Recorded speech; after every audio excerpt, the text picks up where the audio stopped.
Thank you so much for joining us. And Roy, today I've got Roy Trivedy with me. I'm Pete Burden and I'm the host today. And this is the Healthy Power Alliance podcast. And what we're doing is we're exploring what it means to be powerful together. So how human power, by which we mean particularly the kind of power that's used in organizations and in communities and in society, can benefit other humans and the planet that we all depend upon. And in the podcast, we're talking to people who are kind of, the front line of kind of doing it and bringing healthy power into their organizations, people who know how to do it or have done it or know what's involved, and also some people who are doing kind of academic studies in this area. We have a few people like that as well. And it's probably worth saying that we're very, we're interested in theory, and theory can be powerful, but we're mostly interested in practice. We're interested in the particularities of what goes on. So first of all, I want to start by just saying a few words about you, Roy, if that's okay. Thank you ever so much for coming. I know your background is in international development, and I know you've worked extensively with the United Nations, with international NGOs, with the UK government. And I also know that you're kind of passionate about development and equality and peace and biodiversity, environmental issues, all of those kind of things. So, I'm really excited to talk to you about healthy power, because I think power and healthy power play into that enormously. But first of all, have I got that kind of introduction right? Is that a reasonable summary? And is there anything else you would like to add about yourself? Yeah, thanks, Pete. Firstly, it's great to be with you on this to explore this idea of healthy power. Uh, about myself, look, I'm originally born in Kenya, originally from India, grew up, went to school and university and so on, college in the UK, and then have had the opportunity to work in different countries and continents and so on, including in the UK. I'm trained as a lawyer initially and then went into development work and community work. And so this is really exciting. The idea of healthy power actually is quite exciting just to explore what does it mean? How can we use it effectively to bring about good public change? Fantastic. Yeah. I mean, would you say then that in a way, healthy power or bringing healthy power in has been what you've been doing for a large part of your career? I didn't know the thing about you being a lawyer, by the way, so I think that's a really Yeah. interesting aspect as well. Um, I've not used the concept of healthy Mm. power ever. I hadn't even come across it. But in a sense, yeah, you are trying to, for me in my career, I was trying to use, my individual experience and knowledge, etc., to bring about wider public change, public good, etc. And a lot of that, recognizing that I could never do this by myself. So you needed to work with others, like-minded people, people who believe in similar things, Mm. etc. And so, yes, to some extent, but perhaps on the fringes without fully realizing that, this is really about healthy power.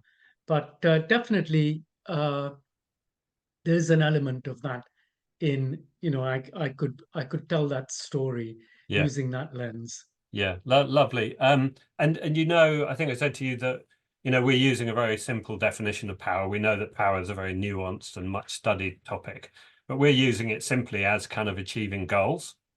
Right. That could be sustainable development goals, or it could be other goals for whatever organization you're working with. And then what we mean by healthy power, that's what we mean by power, and what we mean by healthy power is simply achieving our goals in a way that means that other people's power is not diminished, in fact, is increased as well by the whole Yeah. experience. Because sometimes power is seen as a kind of win-lose thing, isn't it? And we're Yeah. really going for a kind of win-win form of power use, I guess. So could you tell us a little bit more? I'd be interested to know how you think about power at all then. I mean, how did you first come across power, and how did you Um, experience it in your working life, perhaps? yeah, I think the first thing is just growing up.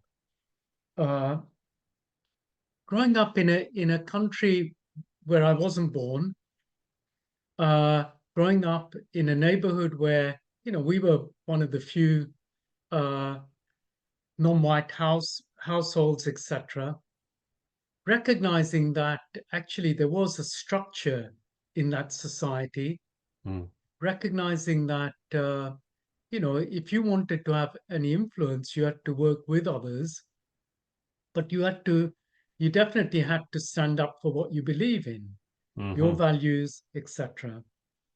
And so I think that was kind of brought home through life experience in a way, just growing up where we mm, did. I grew up in Welwyn Garden City in Hertfordshire, hmm and that was in the late from about late 60s, early 70s. hmm And so, and then I think when I went through school, I actually did politics at school A level and sociology and so on. And it became, those things will become big. The theory around power, hmm different theories were explained to us and so on. And I think the idea then came to me that, part of this is about using individual, collective, or institutional uh, influence to achieve what we might broadly call public goods, hmm things that are in society's interests. So they can be as broad as, equal rights, hmm gender equality, hmm things around environmental improvements, or it can be even things like not smoking, trying to encourage hmm people not to stop smoking, look after their health, mm, invest in their own well-being and stuff. And so I think, for me, a part of that, I became aware of it at school and then through university and colleges, and then through different work experience. I worked first with young homeless people when I left university the first mm, time, and then with refugees, and later went back to university and then worked in international development mm, in the UK and overseas.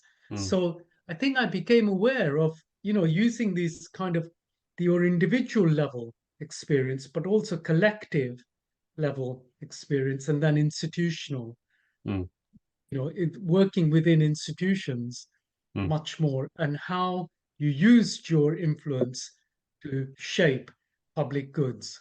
Mm, lovely, lovely. That's fabulous kind of intro.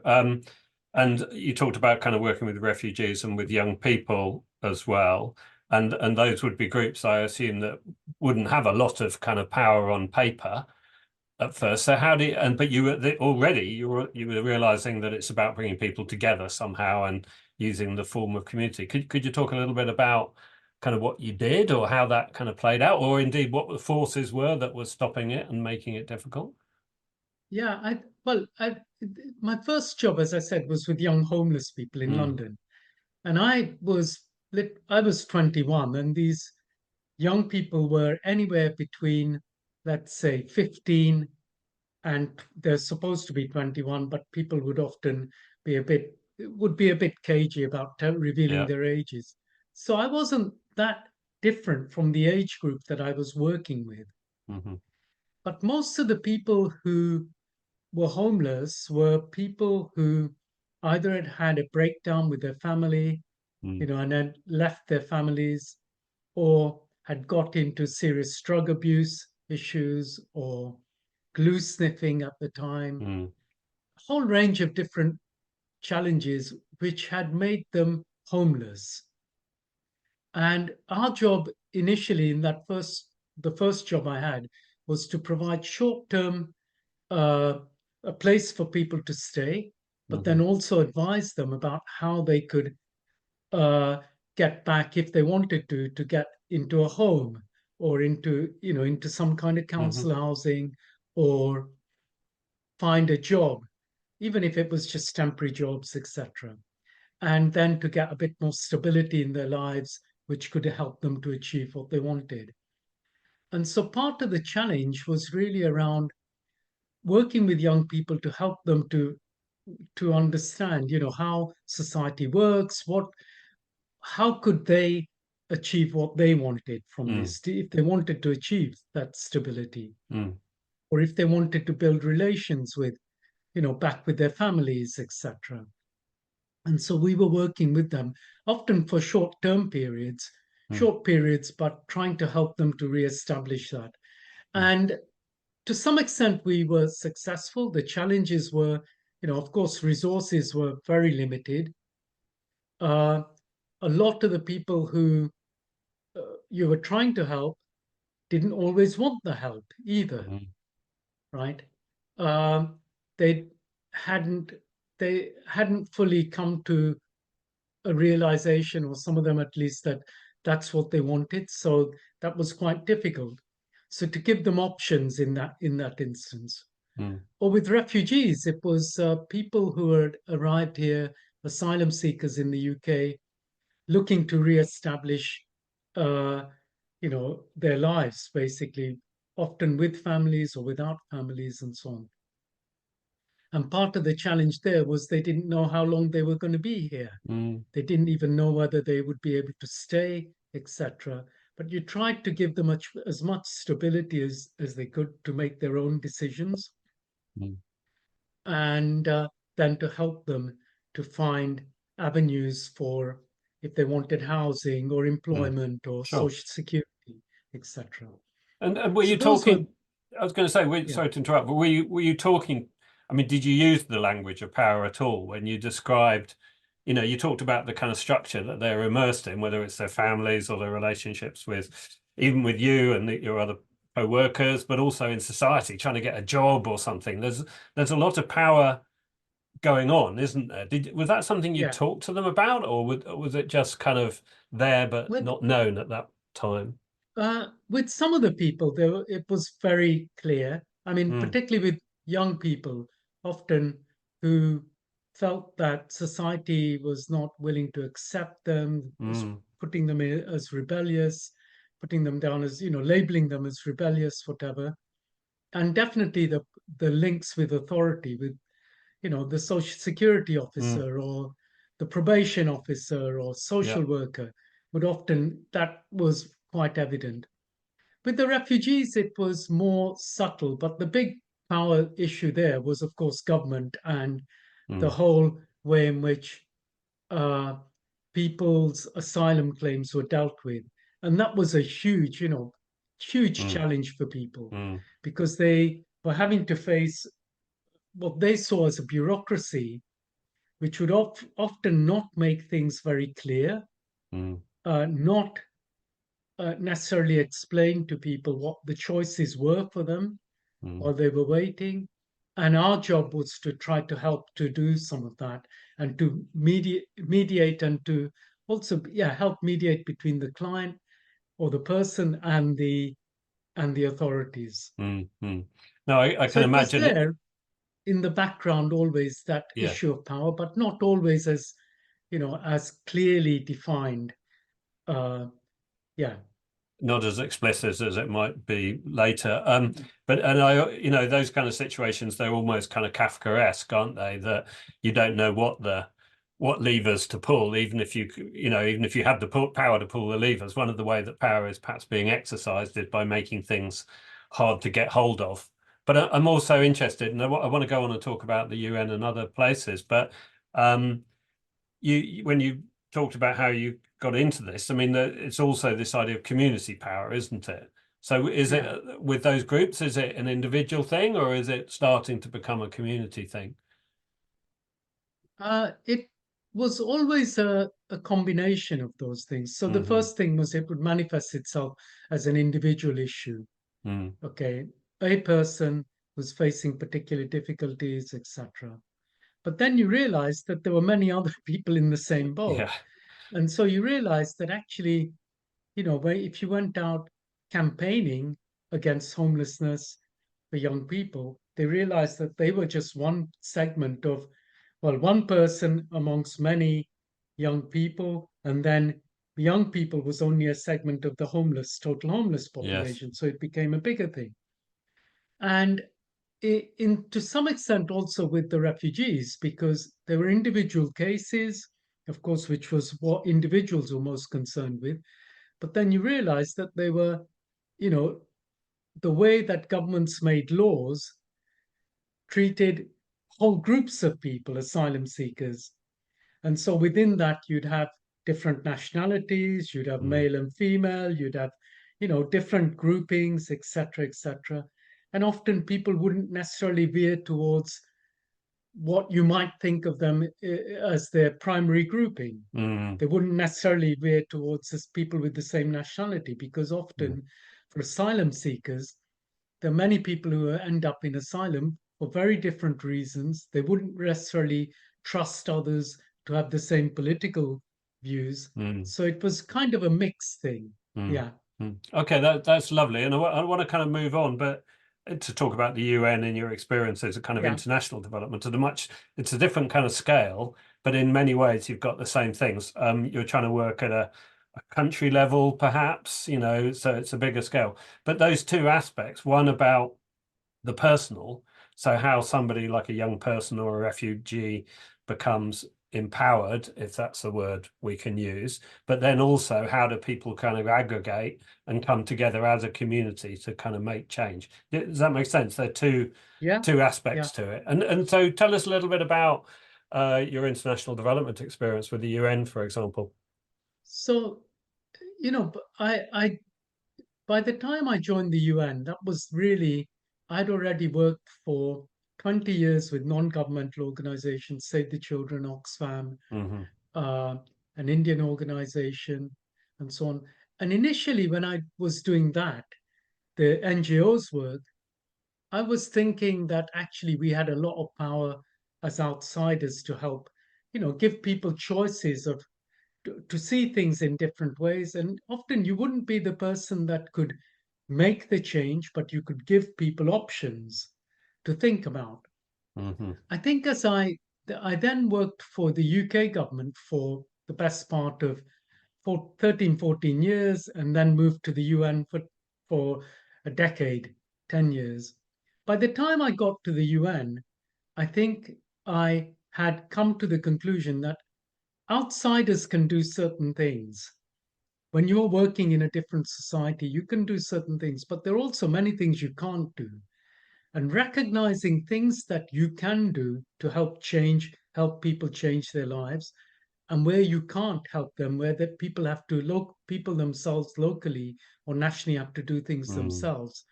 And that dichotomy was always something that I was quite keen to explore, Hmm. about how far could the UN system, for example, help bring about positive change, and Mm. what were the limits to our authority, our ability to do that.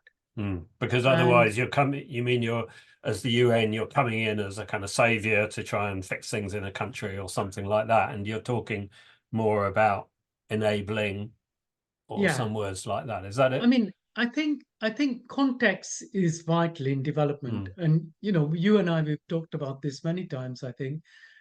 Uh, there are situations in where there's a big crisis, perhaps, environmental crisis, or I've dealt with floods, I dealt with droughts, uh, those kind of things, where basically you're just, as an institution from outside, you're there to try and save lives. Mm. And yes, you can do some of that. You can work with authorities, you can work with other partners to help to do that. But then there are longer term issues, societal change issues, where perhaps there's repression going on of certain groups or people. Uh, the UN system or an external agency can do certain things, but it's very easy to overstep your mark Mm. and for the authorities to say, sorry, we don't want you here. And then Mm. who are you letting down? The people that you're supposed to be serving. Hmm. So always trying to push the boundaries to help as much as possible, but also not trying not to overstep them and Mm. to think that you, as the outsider, can be the savior for Mm. people. You can't. I Mm. realized that uh, quite quickly. Mm. Yeah. And that makes me then think of the healthy part of healthy power. Yeah. because my sense is that you're talking about, in a circumstance where there's a famine or a flood or something like that. Yeah, you're just coming in to save lives.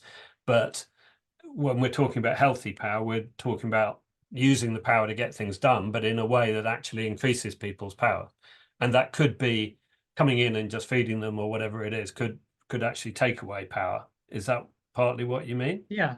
Hmm. Yeah, definitely. That's part of, because ultimately all things need to be sustainable. That Mm, things mm, need to, you need to be able to, people need to be able to rely on those, whatever changes they make in their lives to improve their lives, mm, etc. It's fine to improve once and to save people's lives, but then beyond that, how do they get long-term jobs? How do they look after their well-being, mm. etc.? Okay, so I've got it's a wonderful conversation. Thank you, and it's generating lots of questions for me. So I'll try to slow down and kind of just keep going one point at a time. But so first of all, could you say something about then? Well, how do you do that? I mean, in practice, and there are two aspects to that, I suppose. One is how do coming in and working in the UN, what did you practically do as an individual working within that enormous system? And then also, what's your relationship with the rest of the organization? I suppose, there's kind of politics and power inside an organization like the UN as well. Go Yeah, wherever you want to go, but I'd be interested to hear on any right. of that. So, I mean, I think the first thing is trying to understand the society or the context in which you're working. Okay. So I think the clearer you are able to understand that, uh, who has power in a particular or state, etc. How do they exercise that power? Who are the people who are perhaps left behind? Who are the people who are neglected or deliberately put aside?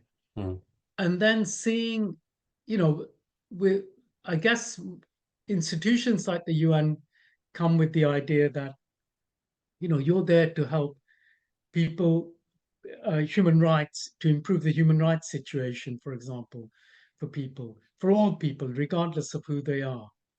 And ultimately, we believe that a more equal world, a world in which power is actually shared and not distributed more evenly, etc., equally, gives more opportunities, will ensure better societies, etc. mm, So you're constantly looking at, working with your colleagues to say, okay, how does this society work?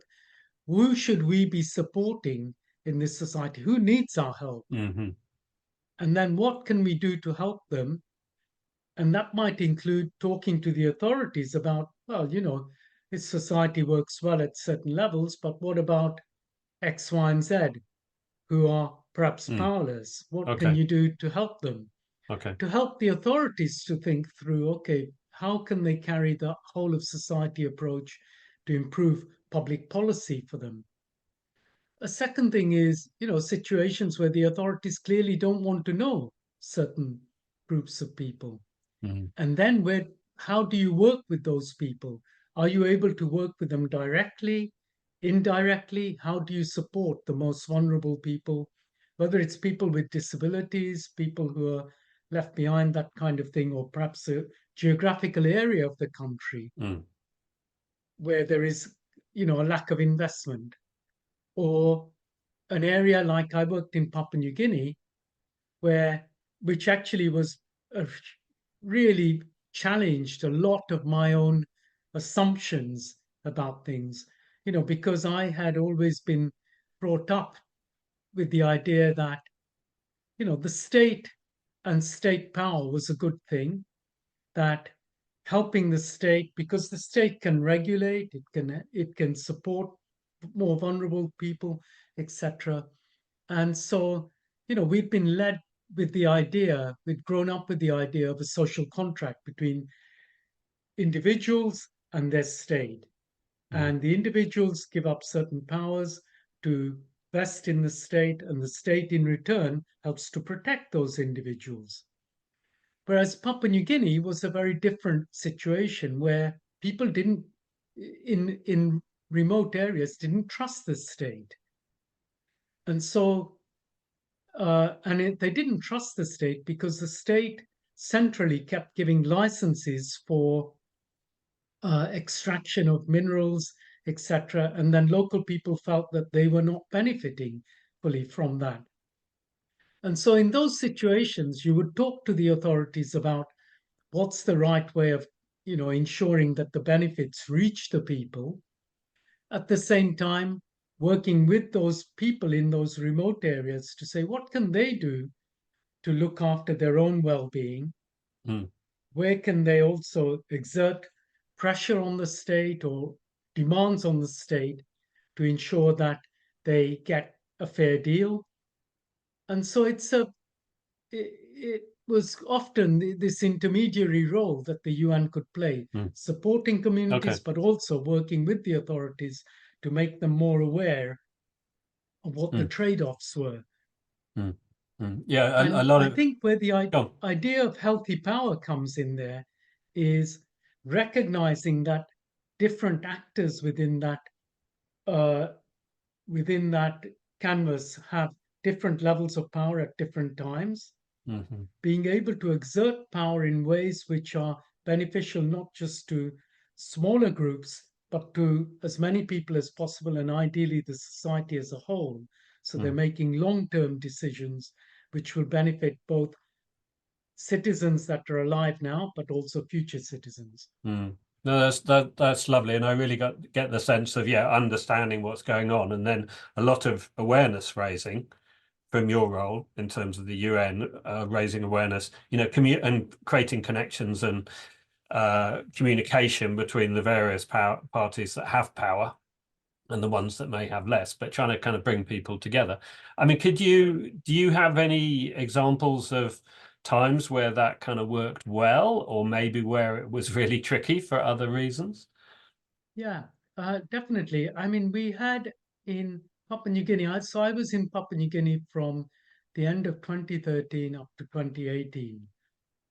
And at one point, the police killed there were protests going on in the university, and the police opened fire and killed a number of the students. And so the media got hold of this, of course, Mm. and it was in the front pages of the newspapers and the TV, etc.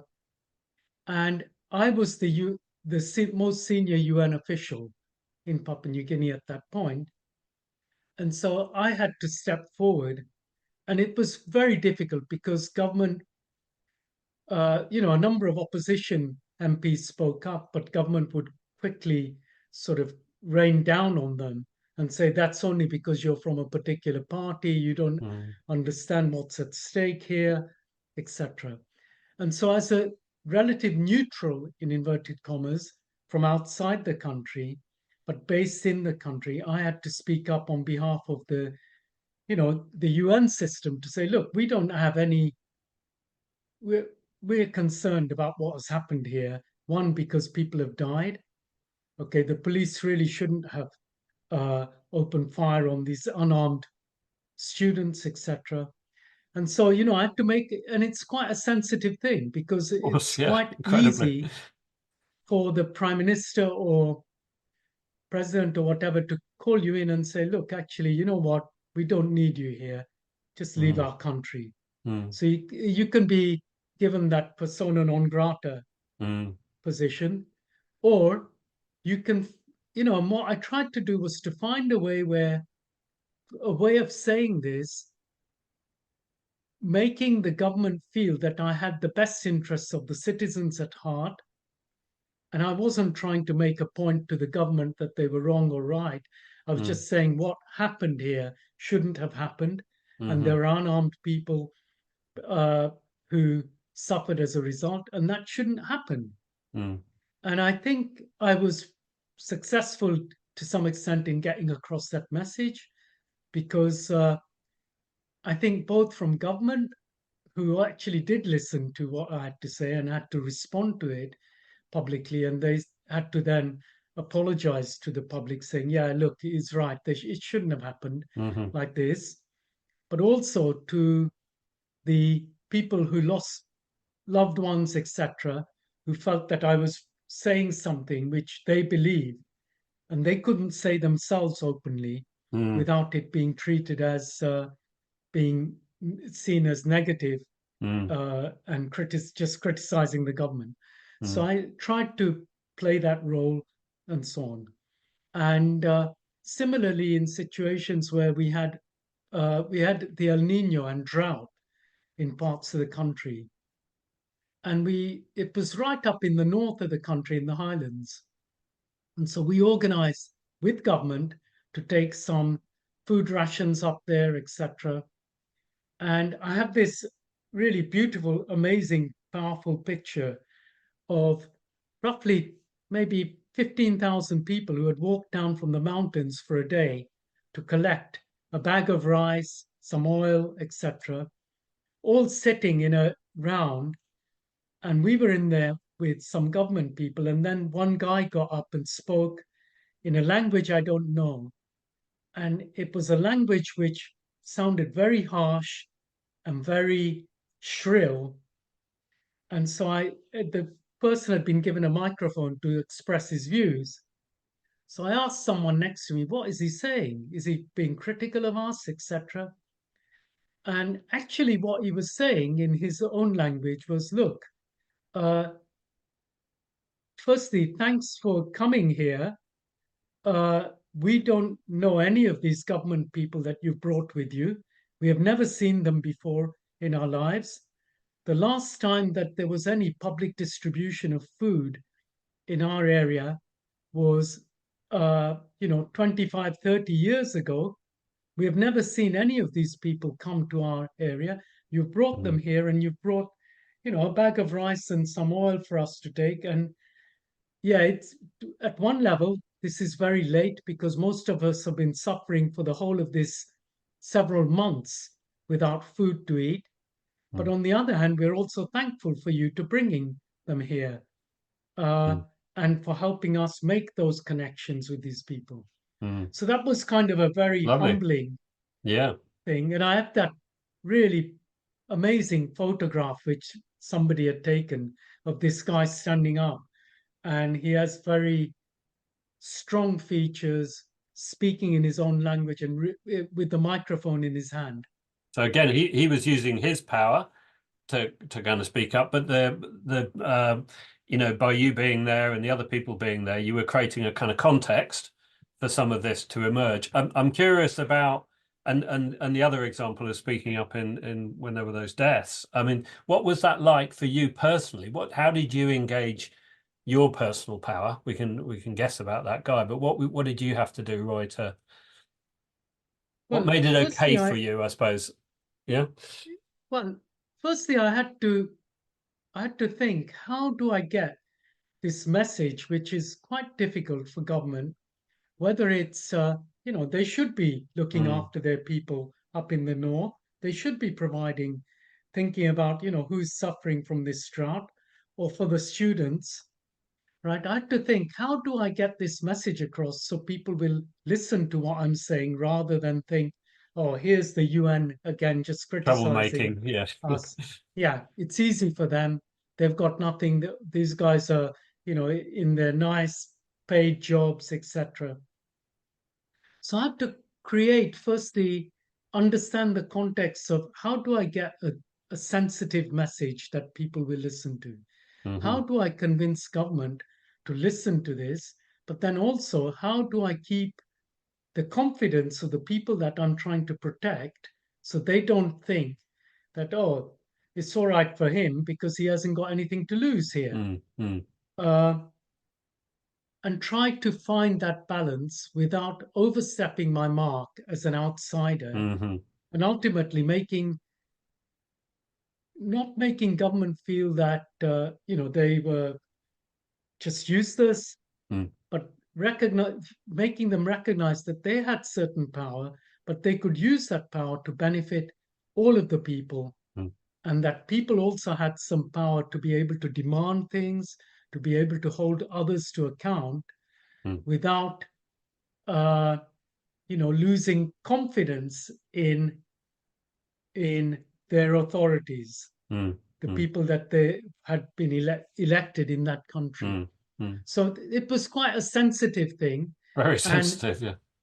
yeah, so I was also worried because you make this statement to the press, to the media, in front of the public, etc., and you don't actually know how is that going to be received. Do Mm, people see you as just an interfering busybody? Do they see you as somebody who's trying to use their influence to achieve better public goals mm, for the benefit of the people? Or do they see the UN system or the representative of the UN just spouting off about global things which have no reality to mm, people's lives? mm. So trying to get the balance of The all of balance. those Yeah. things. Yeah. Mm. Well, and if we were talking about this in terms of a personal practice or something you'd recommend, it sounds like you're saying, first of all, think carefully about these kind of situations and understand what's going on in the round, and then make careful, I want to use the word diplomatic, even diplomatic kind of choices about how you intervene and where you speak. And a lot of what I'm guessing is a lot of how you do that conversing, how you talk to people. Because if you say it even in the wrong tone, it's not going to land well, is it? Yeah. Yeah. And it is difficult because clearly somebody in the police pulled the trigger there, okay, Mm, to kill several people. And on the one hand, you as an outsider, I wasn't there, I don't know who did it. mm, Of course, it was wrong. I have no idea whether what kind of pressure that person might have felt on that day to do that. mm, So I don't want to be standing in judgment of an individual, but at the same time, I know what happened was wrong.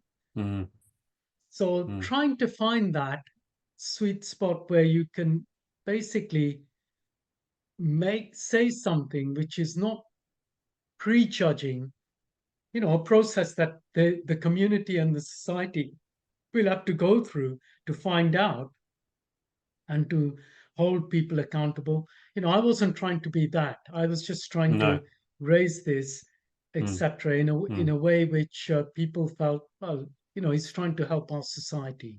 Yeah, no, that's lovely. Really fantastic example. And we're running out of time a little bit, but I wanted to Yeah. just ask, so in that context as well, did the fact that you were working with the UN, a kind of big power, many people would see the UN as a very powerful kind of organization. Did the fact you were working with the UN help, or was it also complicated as well? Uh, I think in that situation, in both those situations I've given examples of, it helped in the sense that, you know, despite many people in those countries also being critical at times of the UN, they also know that the UN has that standing. It is supposed to be a neutral party, which is Mm, supposed to be helping countries to achieve better, better public goods, etc. And it helped. But there were plenty of other situations we could definitely talk about where the UN's role is seen as, well, it's fine for you to say that as an outsider because you've got all this, great largesse behind you, you've got mm, money behind you, you've got mm, public support, etc. Whereas, many of the people that you're often criticizing don't have all of those things. mm, And so you always have to recognize that issue around, particularly institutional power. mm, What's the size of your institution? What power does it have? And where do you need to be careful of how you use that power for the public good? mm, And ultimately, all of these things are about trust as well. Does what you do lead to more trust building between, that society, those people, and your institution? Or mm, does it actually uh, fragment that trust? And so mm. you have to think about those things quite carefully. Mm. Yeah, that's a lovely link to trust. And you're right, there's so much more we could talk about with all of that. And this would be one of those areas we could talk for hours about trust and how that goes on. But we do need to kind of draw it to a close, I'm Yeah, afraid. But so thank you. sure. I just wanted to, as we do that, is there anything else beyond trust that you would like to just kind of add that you haven't brought in so far when we talk about Yeah, healthy power? one small thing, which as I was preparing for this, I was thinking, well, I've mentioned to Pete the idea of, using individual, collective, or institutional influence to achieve public goods. So at individual level, what example would I give? And one example that I thought of is the idea of positive discrimination in when you're sitting in an interview panel. Hmm. Okay, if you know that, for example, your institution or you're in that society, people who the job that you are recruiting for doesn't have so many women or doesn't have so many people of certain with certain characteristics, and then you get two people in the interview performing the same. How do you actually, how I have at times, chosen people who, you know, don't performed as well as somebody else, but because of their own characteristics or their life experiences, I've chosen them in interview panels. So Mm, I've tried to positively discriminate, and that is a very personal thing, and you can of course be criticized heavily for that as well. But I do believe that ultimately, that has benefits, longer term benefits for your institution, for society, etc. So mm. I was trying to think of that example. That's a lovely one, And and the it other, increases healthy power, doesn't it? I mean, that's what you're yeah, talking about, I think including the so. Yeah, systemic factors and all of that driving things. Yeah, great. yeah. And then the final thing was just consumer power, Peter, Uh-huh. right? Uh, on the issue of things like smoking, how do you build consumer power so that the power that consumers have becomes a healthy power to perhaps not buy certain things or not to influence societal demand, uh, to choose X as opposed to Y. And again, it's a little bit judgment. Perhaps you can be accused of being the nanny state. Of course, if Hmm. I'm sure if I was talking to the Reform Party here, they'd be thinking, well, there's something quite wrong here. But I do believe that that is important. For my own politics, I believe that there are good ways in which you can support people to make the right, to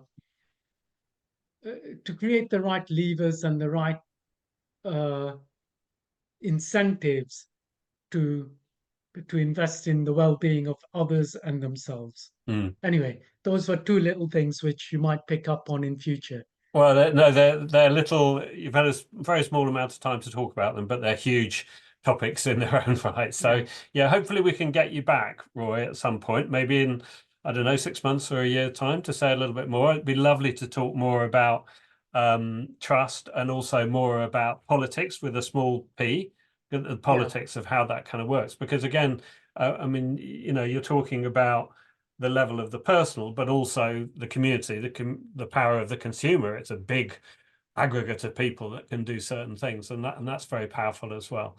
yeah, Thank you so much for doing this. I really appreciated it, and thank you for giving the examples you gave because it's really nice to kind of ground it in actual kind of activities that people do. It's easy to get carried away into the theory around this stuff. So thank you so much. Really appreciate it. Hope you've enjoyed it at some yeah. level. No, thank you, Pete, and thank you for introducing me to this idea, the concept of healthy power. And I'll definitely give it more thought, and we'll be looking to try and make some more connections with it. Thank you. Fantastic. I mean, yes, but I mean, the whole reason we're doing this is to try and, in a way, spread those two words and get people out there talking about them and wondering what it is and so forth. And this is just a Yeah, kind of way of bootstrapping that conversation. So thank you very much. And yeah, please take those words and use them in whatever way you can. All right. Well, great. thank you again. Just for everybody, we'll be in touch with more information about more episodes and look forward to seeing you again on the Healthy Power Alliance podcast.